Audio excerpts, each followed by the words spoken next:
अथवा एक और पक्ष ईशावास्य में दूसरे मंत्र के उत्तरार्ध की व्याख्या कर रहे हैं। इता नान्यथा तो जो है उस इता का अर्थ कर्मानुष्ठान ऊपर उत्तर काल भावी, कर्मानुष्ठान के उत्तर काल में जो होना है वह क्या है, वो अन्यथा भाव, मने संसारान्वयो नास्ति। अचेतो प्रेत्य नास्ति कदी तो प्रेत्य नास्ति, किम नास्ति, संसार प्राप्तिरेव नास्ति। यस्मात् त्वयि, जिसलिए त्वयि विन्यस्तम न कर्म लिप्यते, तुम में जो अध्यारोपित कर्म वह तुमसे लिप्त होता नहीं, अति तो मुक्त हो जाता है। तथा च श्रुत्यंतरम, श्रुत्यंतर विगा न लिप्यते कर्मणा पापकेन, बृहदारण्यक 4:23। एवं यदि पापम कर्म न श्लिष्यते, छांदोग्य 4:14-3।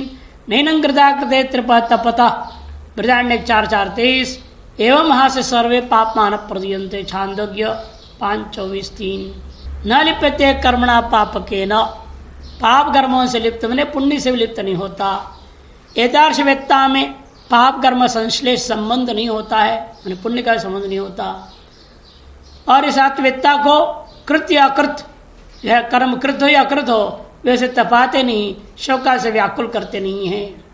एवं अस सर्वे पापमान प्रदीयन्ते, जैसे मुंज की इशिका के तूल एक क्षण मात्र भस्म हो जाता है, उसी प्रकार से ज्ञानोत्पत्ति के क्षण ही इस ज्ञानी के जो पूर्वकृत सकल कर्म नष्ट हो जाते हैं।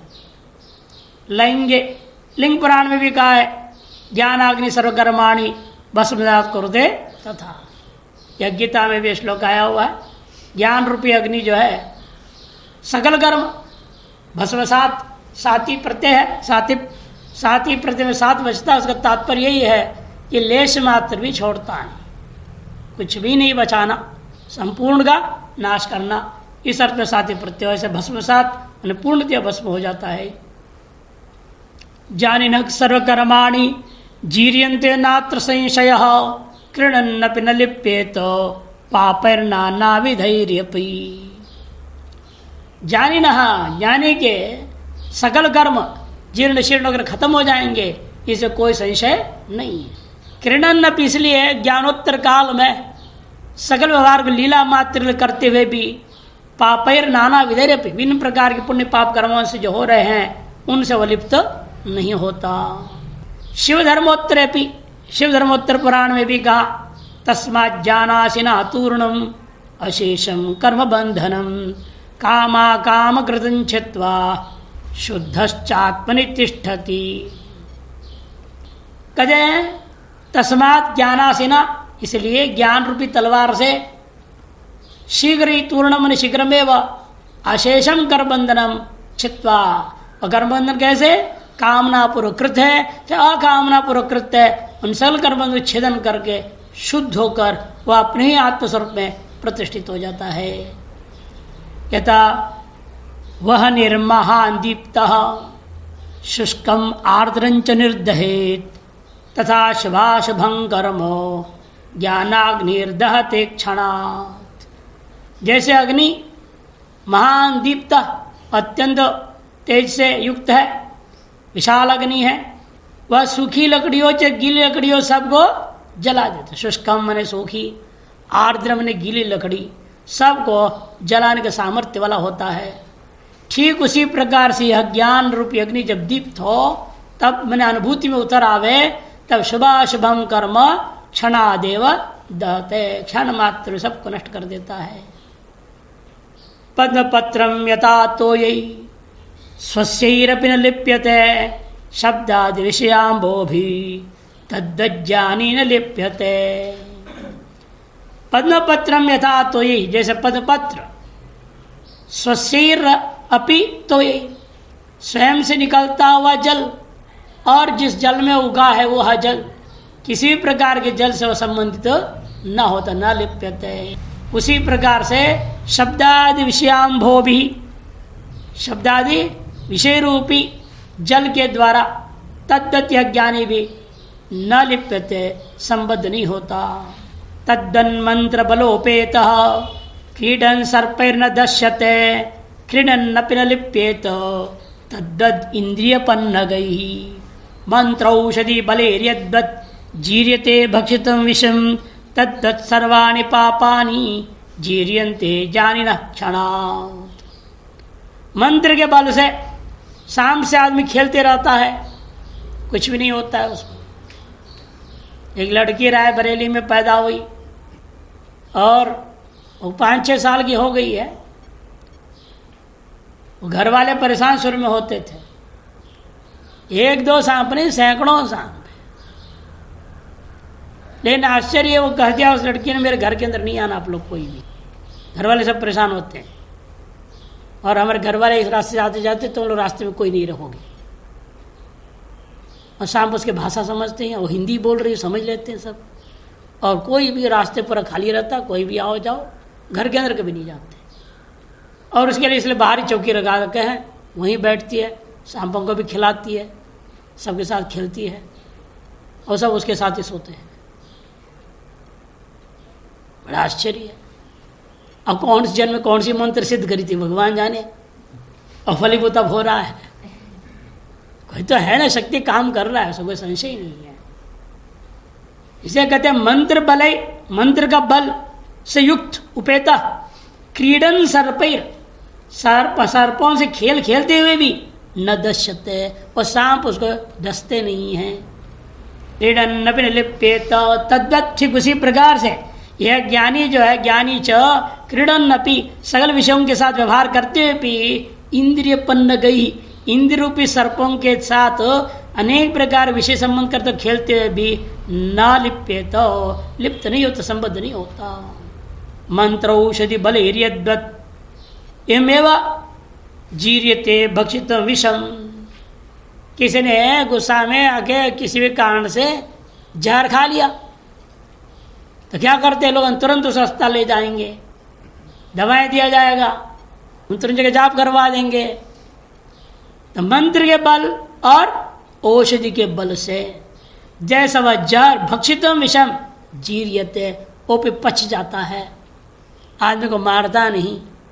ठीक उसी प्रतद्वत् सर्वाणि पापानि जीर्यन्ते ज्ञानिनः क्षणात्। इस ज्ञानी के सकल पाप आदि पुण्य आदि कर्म जो है जीर्ण शीर्ण और क्षीण हो जाते हैं।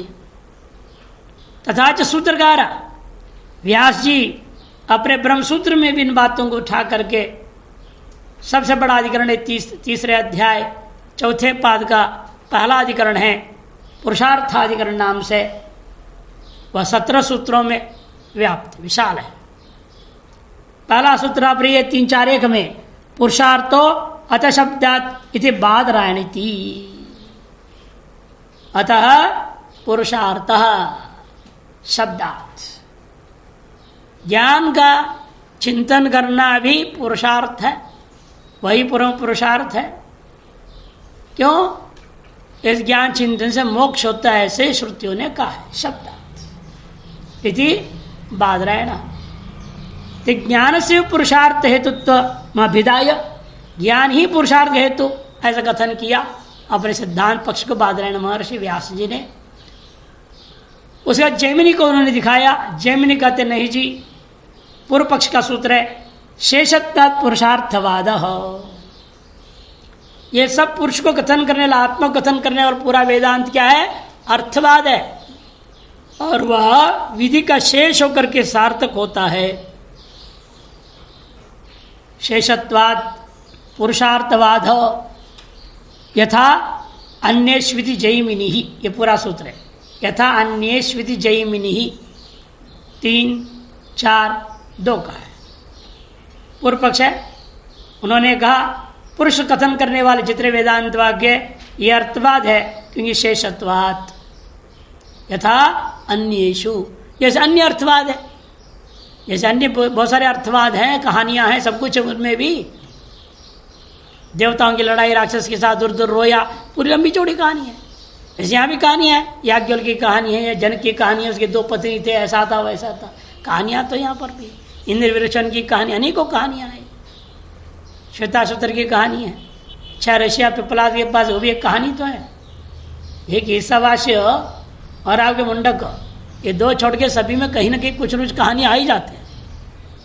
इसलिए कहते हैं कि जितने भी अर्थवादी हैं आत्मा का कथन करने वाले, अन्येषु इव इति यथा अन्येषु इति जैमिनी।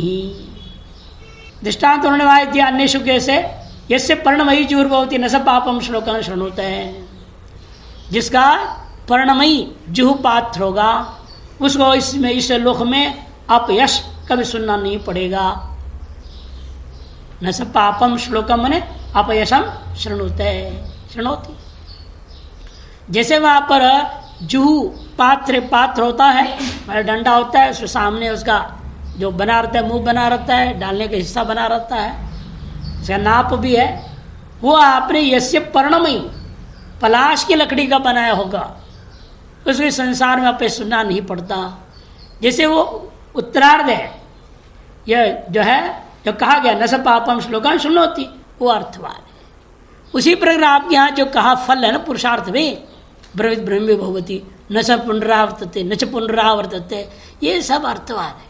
ऐसा कुछ होता नहीं है। संसार तो आदि नहीं अंत नहीं, इसका आदि भी नहीं अंत भी नहीं है। मीमांसा दर्शन के हिसाब संसार एक निरंतर धारा चलते रहता है, अनाद्य अनंत धारा है। आज इसको संभालने के लिए बनाने वाला, सृष्टि उत्पन्न करने वाला, ये सब कोई ईश्वर की जरूरत ही नहीं। ईश्वर को नहीं मानते मीमांसक। वनादि का स्वभाव तो चल रहा है, चलते रहेगा। बाकी हमारे कर्मों से व्यवस्था बनती जा रही। कब से बन रहा है पता नहीं, और कब तक बनेगा पता नहीं। ये कुशलोपादन न्याय से आप कर्म और उपासना करें, आपका मोक्ष हो जाएगा। कुशलोपादन न्याय क्या है? आज की भाषा में ड्रम न्याय बोलना पड़ेगा। ड्रम न्याय नहीं, लोगों में घरों में क्या होता है, ड्रम रखते हैं, 2 क्विंटल 5 क्विंटल 10 क्विंटल गेहूं वगैरह भर के रख देते हैं। उसमें नीचे एक छोटा सा दरवाजा होता है, जितनी जरूरत है उतना निकालते हैं। अब आप ऐसे ही, वो कहते हैं आप भी अनंत जन्मों से कई क्विंटल कर्म भर रखे हो इस ड्रम में, अंतगण रुपये ड्रम में भरा पड़ा है। अब इसको नया भरो मत, नया भरना नहीं, मैंने काम ही कर्म मत करो, और रोज निकालो, नित्य नियमित कर्म करते रहना। एक न एक दिन खाली हो जाएगा ना, जैसे ड्रम खाली हो जाएगा। नया ना डालो तो जो है उसको खाली करो, खाते जाओ, खत्म हो जाता है। उसे एक प्रकार नित्य नियमित कर्म करते रहूंगा, काम कर्म करूंगा नहीं, तो सकल कर्म एक न एक दिन खत्म हो जाएंगे, उस दिन मोक्ष हो जाएगा। इसे ज्ञानवान की कोई जरूरत नहीं है, सब केवल स्तुति मात्र, अर्थवाद मात्र है। ऐसे जैमिनी का मानना है। इत्यादि ना कर्मापेक्षित कर्तृ प्रतिपादकत्वेन विद्या कर्मशेषोत्तम आशंक्य। पूर्व पक्ष है, आशंका किया उसने, इसे कर्म अपेक्षित जो करता होता है उसके स्वरूप का प्रतिपादन करता हुआ विद्या जो है पूर्ण ब्रह्म विद्या का कर्म का शेष होकर के ही सार्थक होता है। ऐसे पूर्व पक्ष आशंका किए जाने पर सूत्र बनाने अधिकोपदेशात्तो बादरायणस्य, अधिकोपदेशात्तो बादरायणस्य एवं तद्दर्शनात्, ऐसा सूत्र है। अधिकोपदेशात्तो, यह अधिकोपदेश है, केवल कर्ता को तू करता है कहना नहीं है। यहाँ अर्थवाद वाक्य जैसे हो तो स्वरूप कथन करे, उतना ही नहीं है। अधिक उपदेश क्या है यहाँ पर? यहाँ तक कह दिया ये अपत पापमा है ही नहीं, अपूर्व मन परम, कार्यकारण भाव से रहित है, इत्यादि विशेषणों के द्वारा इस निर्गुण ब्रह्म का कथन किया गया है। और सगुण को निर्गुण कहने के पीछे वह अर्थवाद नहीं मानी जा सकती है। यदि कोई आदमी को कह दो तो आदमी नहीं है तो नाराज नहीं होगा। यदि कह रहा है कोई आपके बड़े हैं, प्रामाणिक हैं, तो उसका तात्पर्य आपको समझना पड़ेगा ये क्या कहना चाहता है। नहीं तो आदमी को आदमी नहीं है, औरत को औरत नहीं है, क्या फिर आदमी औरत हिजड़े हैं? हिजड़े भी नहीं है बोल देगा वो, तब क्या करोगे? फिर है क्या? दिमाग खुजलाएगा कि नहीं खुजलाएगा? यही वेदांत करता है। न पुम न स्त्री, न पुमान न स्त्री, न क्लीबम, बोला है उपनिषद में। तो ये कहने का अभिप्राय आपको समझना पड़ता है कि जब समझेंगे तब समझ में आता है ये सगुण सब अध्यारोपित है, ये सब मिथ्या है, निर्गुणी वास्तविक तत्व है। अधिकोपदेशात्तु बादरायण के मत में अधिकोपदेशात्तु और एवं तदर्शनाच्छ, और सो ब्रह्म ज्ञान का फल तो बताया गया, गर्भ में रहते वामदेव को लाभ हो गया, सर्वात्म भाव की अनुभूति हो रही है। कैसे तुम कह सकते हो वेदांत का प्रातिरिक कोई फल ही नहीं है, कर्मकांड से जुड़ के इसका फल सिद्ध होगा, ये आपका कहना ठीक नहीं। एवं तदर्शनात्, ये सूत्र पूरा है वो, सूत्र संख्या 3, 4, 8 इत्यादि ना। कर्तृत्वादि संसार धर्म रहित, देखो क्या उपदेश दिया, अवतार है अधिकोपदेश, कर्तृत्वादि संसार धर्म से रहित है, अपत पापादि रूप ब्रह्म उपदेशात, अधिकोपदेशात की व्याख्या, तद विज्ञान पूर्विकांतु तद दर्शनात्, सूत्र की व्याख्या, तद मने उस क्रियाकार फल लक्षण वाला जो था, तद विज्ञान पूर्विका, तद दर्शनात् की व्याख्या, तद विज्ञान पूर्विकांतु कर्माधिकार की सिद्धि तो आशासानस्य कर्माधिकार हेतु हो क्रियाकार फल लक्षण से, जो कर्माधिकार की सिद्धि के लिए आशान्वित व्यक्ति अपने कर्माधिकार कारणीभूता जो क्रियाकार फल रूपा था, समस्तस्य प्रपंचस्य विद्याकृतस्य, ये संपूर्ण प्रपंच कैसा है, अविद्याकृत है, अविद्याकृतस्य विद्या सामर्थ्यात् स्वरूप मर्द दर्शनात्, स्वरूपत ही उसका नष्ट हो जाता कर्तृत्वादि, कर्माधिकार उच्छित्ति प्रसंगात, कर्माधिकार को उच्छेद ही हो जाएगा यहाँ पर, तो कर्म विशेष कैसे बनाओगे वेदांत को, हाँ वो कर्माधिकार का ही उच्छेद कर देगा। और साथ साथ भिन्न प्रकरणत्वात्, कर्मकांड प्रकरण अलग है, ये भिन्न प्रकरण है, कोई प्रकरण किसी प्रकरण के साथ जोड़ा थोड़ी जाएगा। आप खुद ही जो है अलग अलग प्रकरण मानते हो, अग्निहोत्र प्रकरण अलग है, ज्योतिष्ठोम प्रकरण अलग है, सौम्याग प्रकरण अलग है, कर्मकांड के अंतर्गत भी अनेक प्रकरण माना है, उसी प्रकरण ये भी एक अलग प्रकरण है, ब्रह्म प्रकरण, उपनिषद प्रकरण, इसको कैसे किसी से दूसरे से जोड़ोगे आप, नहीं जोड़ सकते। भिन्न प्रकरणत्वाच्च परस्पर विकल्प समुच्चयो अंगांगी भाव नास्ति इति प्रतिपाद्य, इसलिए परस्पर विकल्प या परस्पर समुच्चय या परस्पर अंगांगी भाव आदि किसी भी रूप से इस वेदांत को कर्मकांड के साथ आप जोड़ नहीं सकते। इति प्रतिपाद्य, ऐसे प्रतिपादन करके उस अधिकरण के बाद और पीछे 2 अधिकरण चला गया 17 से 24 तक, 25वें सूत्र 3, 4, 25वें, इसमें उन्होंने सूत्र बनाया प्रतिपाद्य अतएव अग्निंधनाद अनपेक्षा इति, अनपेक्षा अधिकरण इसको बोलते हैं, अतएव अग्नि ईंधनादि अनपेक्षा, इसलिए ब्रह्मज्ञान को पाके मोक्ष पाने में ब्रह्मज्ञान और मोक्ष का बीच में अग्नि आदि की अपेक्षा नहीं है, ब्रह्मज्ञान उत्पत्ति से पहले अपेक्षा है, एक ज्ञान दान तपस्या बोल दिए ना, वह अग्नि अपेक्षा ईंधन की अपेक्षा है, सब कुछ जरूरत है। अगर एक बार ब्रह्मज्ञान उत्पत्ति हो जाए तब उत्तरवर्ती जो मोक्ष है उन दोनों का बीच में किसी प्रकार के अग्नि आदि कर्मकांड की अपेक्षा नहीं है। 3, 4, 25 इति विद्या एवं परो पुरुषार्थ हेतुत्वाद, विद्या मात्र को ही परो पुरुषार्थ हेतु बताया गया। ईंधन आदि आश्रम कर्माणि विद्या स्वार्थ सिद्धो नापेक्षितव्यानि, विद्या के द्वारा अपना प्रयोजन जो मोक्ष की सिद्धि करने में जो ईंधन आदि अन्य आश्रम के कर्मों के लिए कारणीभूत साधनभूत है उनकी अपेक्षा नहीं है। इति पूर्वोक्तस्य, पूर्वोक्त अधिकरण क्या, आख्यानस्य विद्यास्तुत्यर्थत्वात्, इसे पहला अधिकरण है 3, 4, 23 और 24 2 सूत्रों वाले का अधिकरण है आख्यानाधिकरण। उस आख्यानाधिकरण में यही कहेंगे आख्यान जितने भी है पूर्व पक्ष का है वो अधिकरण, उस अधिकरण कहते हैं पूर्व पक्ष जितने भी आख्यान हैं आपके कहानियां हैं ये सब विद्या की स्तुति मात्र के लिए। तब सिद्धांत कहता है ऐसा नहीं है, विद्या की स्तुति के लिए नहीं, विद्या की प्राप्ति की प्रक्रिया को बताने के लिए। बार बार इसलिए जहाँ जहाँ कहानी आते हैं आख्या का प्रयोजन भाष्यकार ने यही बताया, विद्या ग्रहण दान संप्रदाय बोधनार्थ। विद्या को ग्रहण कैसे जाना है करना है, विद्या को देना कैसे है, ग्रहण और आदान के परंपरा को बताने के लिए, विधि को बताने के लिए कहानियां के रूप में उपनिषद ज्ञान प्रदान करता है। से पूर्व उक्त अधिकरण से पूर्वोक्त अधिकरण से पूर्वोक्त अधिकरण है आपका आख्यानाधिकरण। उस आख्यानाधिकरण के में कहा हुआ फलम उपसंहृत्य, वहां भी उस आख्यान का फल उपसंहार कर दिया। वो लोग जो कहते जैसा अर्थवाद नहीं है फल कथन हमारे मत में, उनके मत में क्या है, पारिप्लवादी आख्यान होते हैं।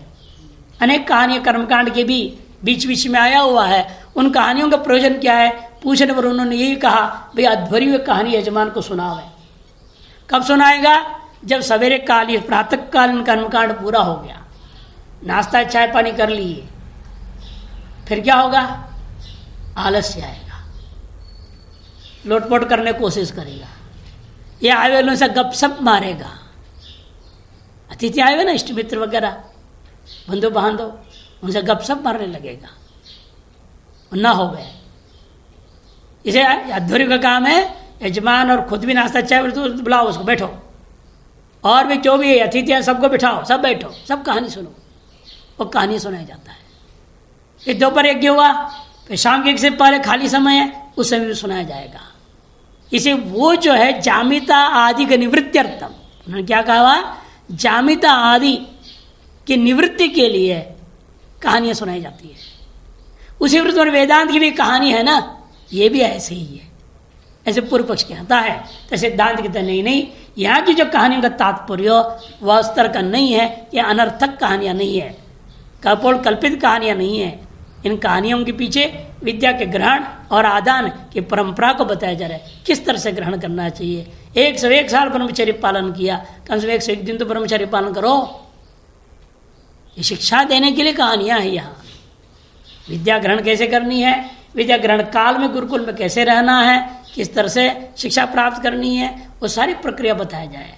और किस तरह के शिष्यों को देना है। षट तीर्थानि मम वर्णन किया ना, 6 प्रकार के शिष्य होते हैं, उन्हीं को विद्या दिया जाता है। और 6 प्रकारों के शिष्यों का ही स्वरूप प्रतिपादन करने अलग अलग अलग कहानियां हैं। जैसे यह जन क्या था पहले, विद्या धनेना धनेना, बार बार कहते हैं। इस प्रश्न आपने जवाब बहुत सुंदर दिया। 1000 गाय एक प्रबल ताकतवर सांड के साथ आपको देता हूं, उन्हें धन देकर क्रयण करने की बात चल रहा है। 6 प्रकार कहते हैं, वो भी था ना धनेना। इसलिए अलग अलग प्रकार के अधिकारी जो होते हैं उनको प्रतिपादन करने के लिए अलग अलग प्रकार की कहानियां हैं हमारे यहाँ। ये कहानियों का प्रयोजन काल क्षपण पूर्वक जामतादि निवृत्ति रूपा कर्मकांड के कहानियों के समान ये नहीं है। ये उस अधिकरण में सिद्ध किया, उसको संहार करके उपसंहृत्य अत्यंतमेव अनपेक्षायां प्राप्तायां। फिर कहने लगा फिर तो फिर कर्मकांड बिल्कुल करना ही नहीं चाहिए, ऐसे अपेक्षा हुई, आशंका हुई। अपेक्षायां प्राप्तायां अत्यंतमेव अनपेक्षायां प्राप्तायां। तब 3, 4, 26 में और अधिकरण में कहते हैं, सर्वापेक्षा अधिकरण में सर्वापेक्षा चिज्जाज श्रुतेर अश्वपदिति न अत्यंतम अनपेक्षा। अत्यंत अनपेक्षा नहीं है, निर्भर है व्यक्ति की स्थिति। आपके कितना ब्रह्म ज्ञान हजम हो रहा है, नहीं हो रहा है। ब्रह्म ज्ञान सुनते सुनते तमोगुण जग करके नींद आ रही है पाठ में ही, तो ये सब पर डिपेंड होता है भाई आपको क्या करना है, अभी क्या करना बाकी नहीं। अपने आप को देखना पड़ता है, कहना थोड़ी है। ये स्वयं समझें कि भाई हम कितने पानी में हैं। अपने आप को ब्रह्मज्ञानी समझने से थोड़ी होता है, अपने आप को परीक्षण करना पड़ता है। स्वपरीक्षा, स्वनिरीक्षण, अंत निरीक्षण करो कि अंतःकरण में क्या हाल चल रहा है। कई बार बैठे बैठे किसी दूसरी दुनिया में चले जाते हैं, क्या पाठ हो पता ही नहीं, कहाँ आ गया पता ही कि 2 पन्ना नहीं पढ़ गया, होशी में नहीं।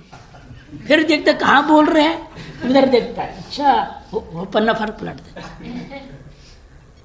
ऐसे भी छात्रों को हमने देखा है। तो इसीलिए समझ में आता है अपना अंतन कितना शुद्ध है।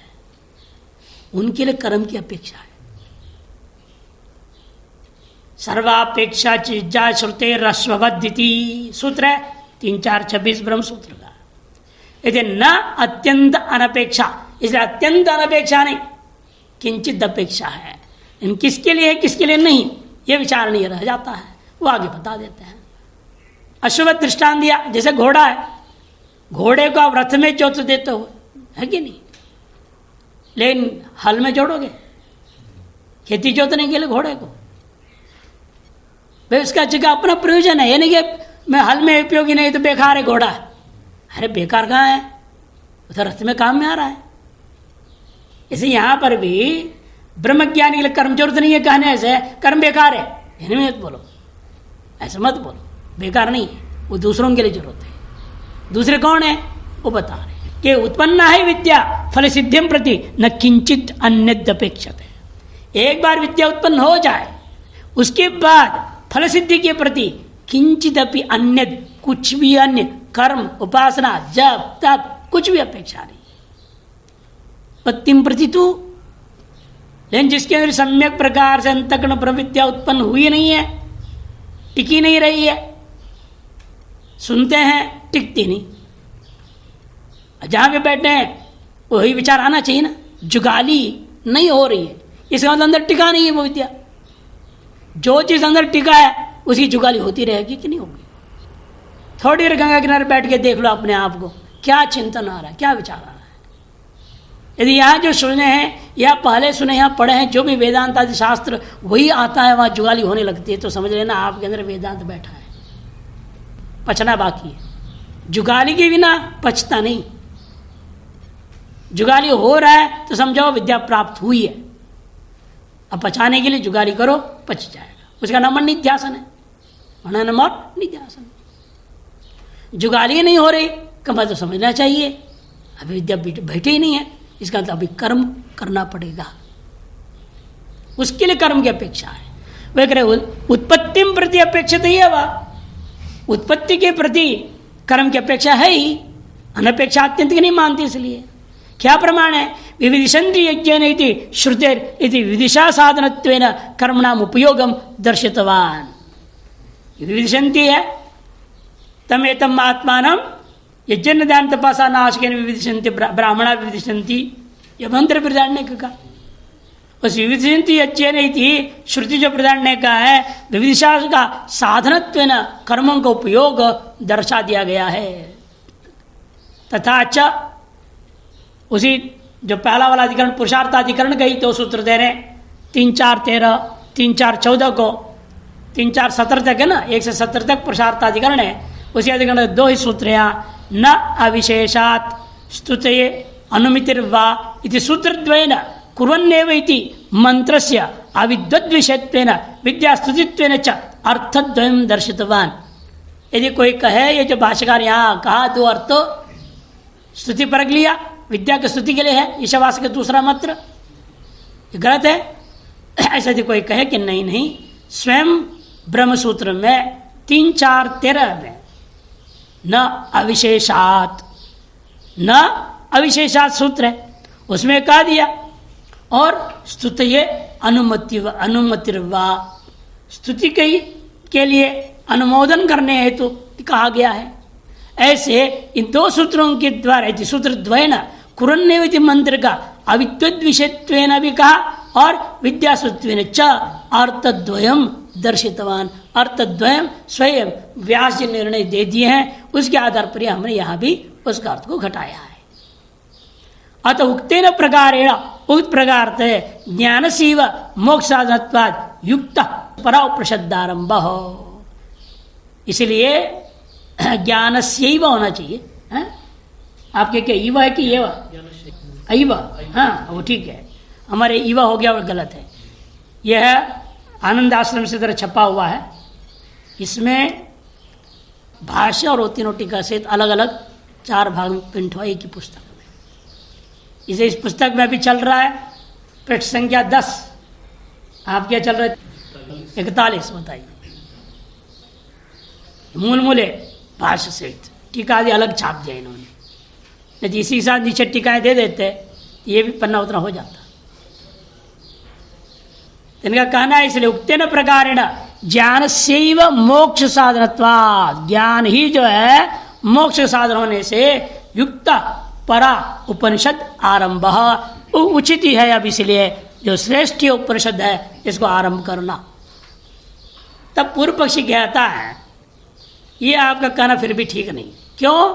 ननु बंधस्य मिथ्यात्व सति ज्ञान निवर्तित्वेन ज्ञानाद अमृत नत्वित दस्ति।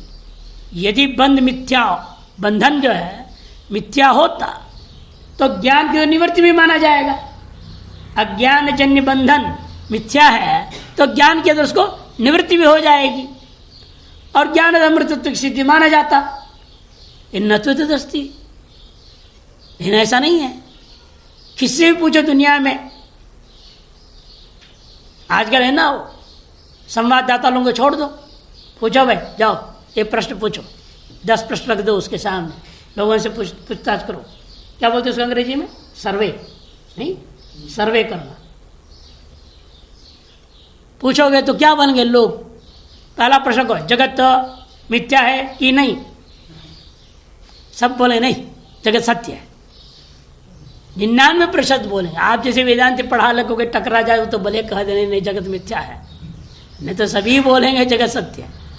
फिर दूसरा पूछो तुमको स्वर्ग चाहिए कि मोक्ष चाहिए?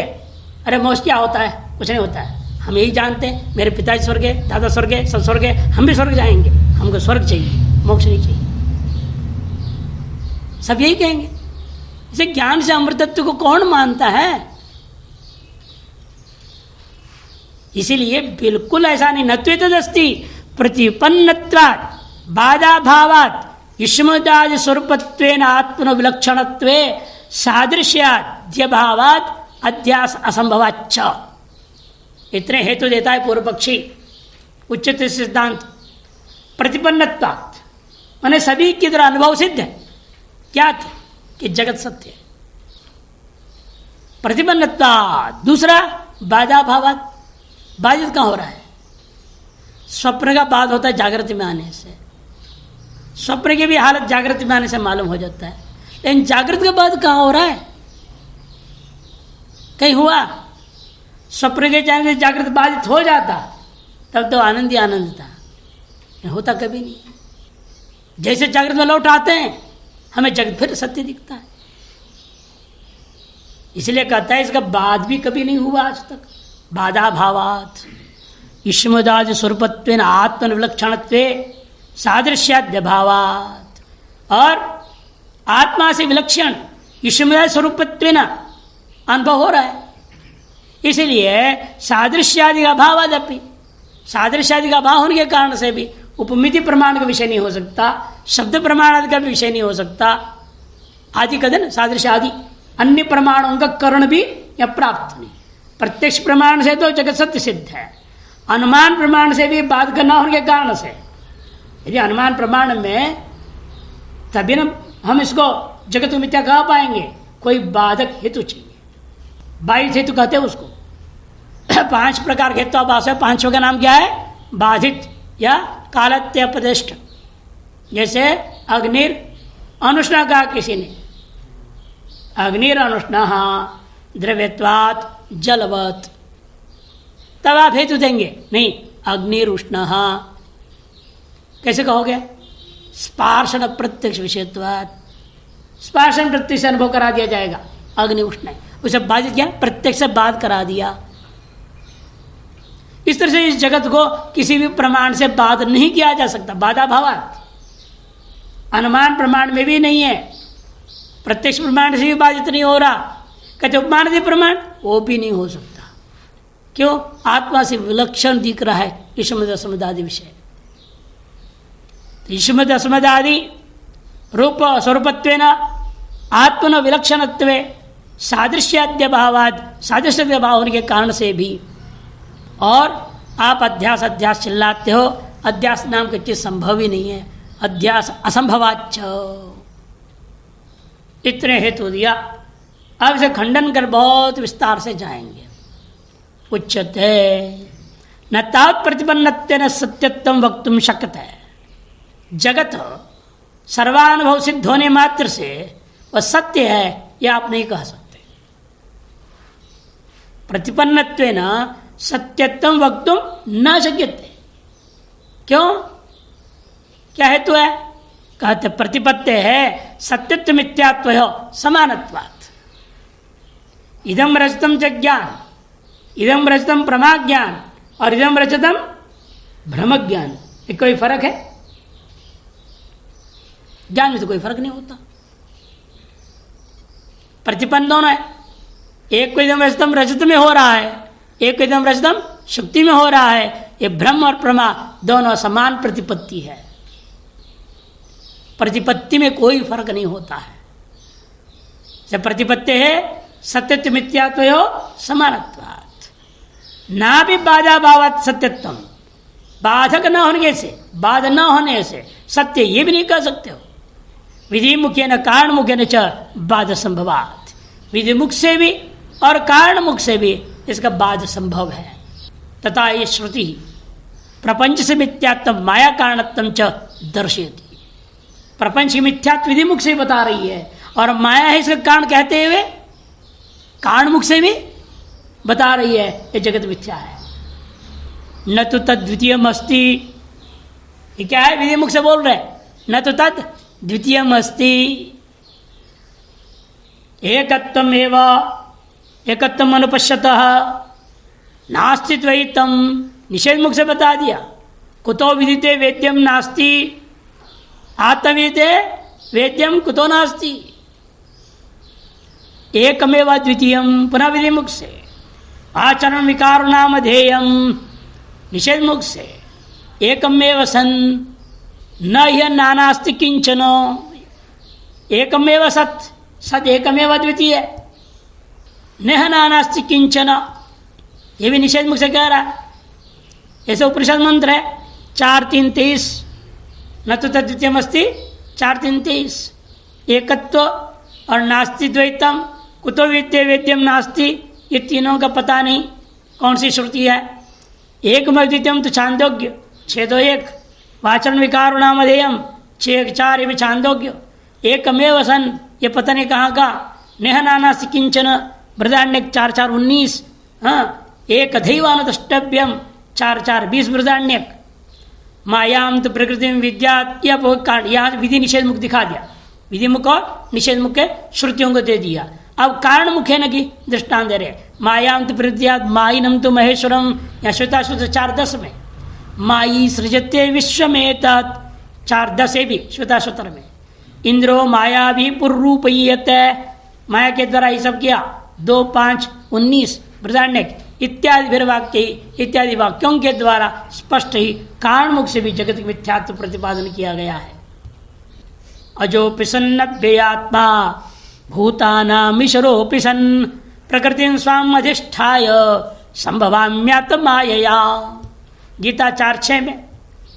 अजोपि सन, मैं अज होते हुए भी, अव्यय होते हुए भी, अव्यय आत्मा पिसन, भूतानाम ईश्वरोऽपि सन्, भूतों के ईश्वर होते भी, प्रकृति में स्वाम अभिष्ठाय, अपनी जो प्रकृति को अधिष्ठित करता हुआ आत्माया, अपनी माया से मैं अनंत रूप को प्राप्त होता हूं।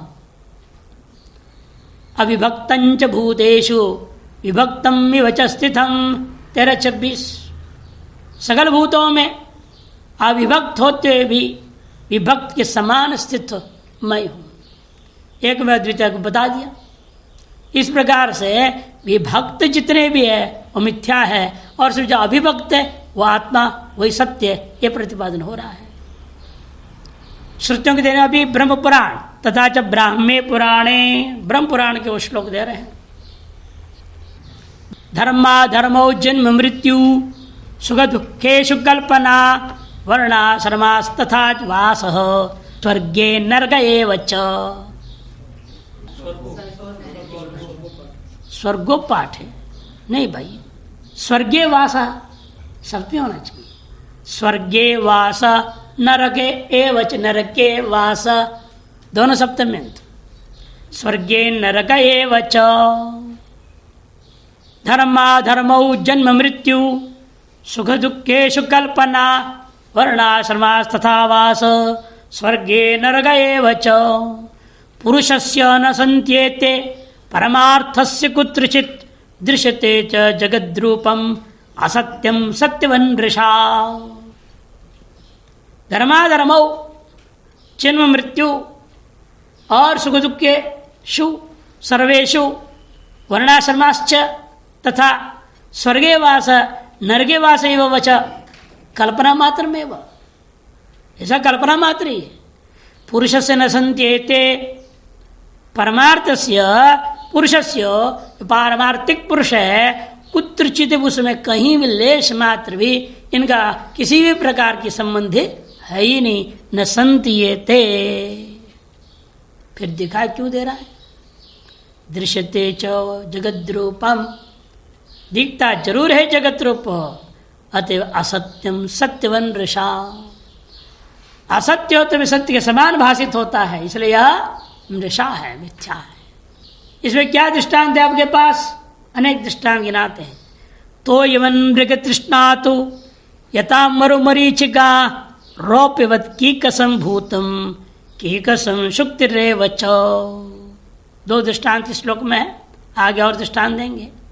तो यवत मृग तृष्णा, जो मृग की तृष्णा है उसमें से उसको क्या दिखता है? सामने जो सूर्य के ताप के कारण से जो रेगिस्तान में जो तरंग जैसे दिखता है उसको जल की भावना कर लेता है, जल दृष्टि आ जाता है उसमें।